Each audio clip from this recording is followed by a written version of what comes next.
Sorry. আমাকে কিছু বললেন? বললাম সরি, আপনার সাথে ওখানে মিসবিহেভ করাটা একদমই ঠিক হয়নি। ইটস ওকে, আমিও সরি। আমারও আপনার সাথে এভাবে ঝগড়া করা উচিত হয়নি। আপনি কোথায় যাচ্ছেন? বাসায় যাচ্ছি, ধানমন্ডি। চলো আপনাকে নামাই দিই। কেন? আপনি আমাকে নামিয়ে দিবেন কেন? আপনি আসলে এখানে বাস টাস কিছু পাবেন না, মানে পেতে কঠিন হবে, তাই ভাবলাম আপনাকে নামিয়ে দিই। কোনো সমস্যা নেই, আমার গাড়ি আছে। আপনার গাড়ি আছে?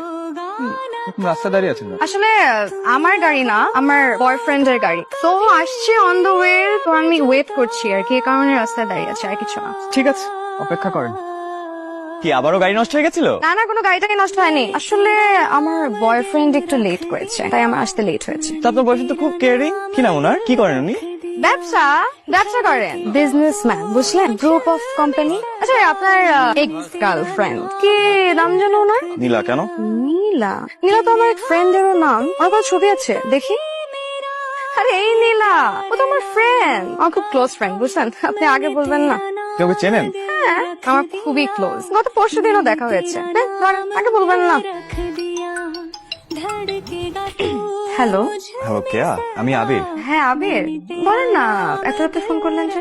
আপনি কি ঘুমিয়ে পড়েছিলেন? না না, ঘুমাইনি। আসলে এখন আমি আমার বয়ফ্রেন্ডের সাথে কথা বলি তো। আসলে আপনার কাছ থেকে একটা হেল্প দরকার। আপনি বলেছিলেন না নীলাকে চেনেন? নীলা? কোন নীলা? আরে আমার এক্স গার্লফ্রেন্ড।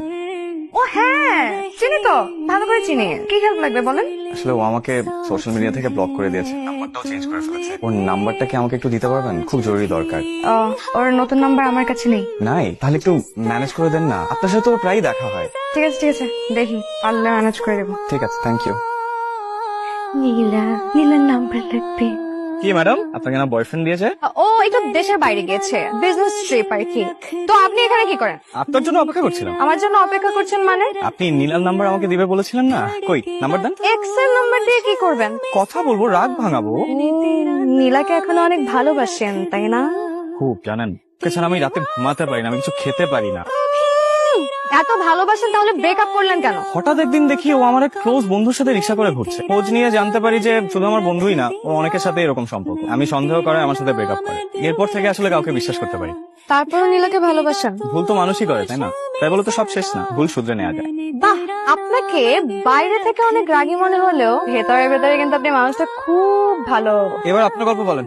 আমার আবার কিসের গল্প? আমার কোনো গল্প নেই। তাহলে বয়ফ্রেন্ড নিয়ে বানিয়ে বানিয়ে গল্প কেন বলেন? আমি কোনো বানিয়ে বানিয়ে কথা বলিনি, আমার বয়ফ্রেন্ড আছে। না ম্যাডাম, নেই। আমি আপনাকে বললাম না আমি কাউকে বিশ্বাস করি না, আপনার ব্যাপারে খোঁজ নেওয়া হয়ে গেছে। পরিবারে গার্জিয়ান বলতে মা ছাড়া কেউ নেই, তার উপর একটার পর একটা বিয়ে ভেঙে যাচ্ছে। তার প্রতি সমাজের দৃষ্টিভঙ্গি একটু আলাদাই হয়, সবাই সুযোগ নেওয়ার চেষ্টা করে। আরে আপনি এখানে? আপনাকে নিতে আসছি। কেন? ঘটনা কি? আপনার আমাকে নীলার নাম্বার দেওয়ার কথা ছিল না, দিলেন তো আর না।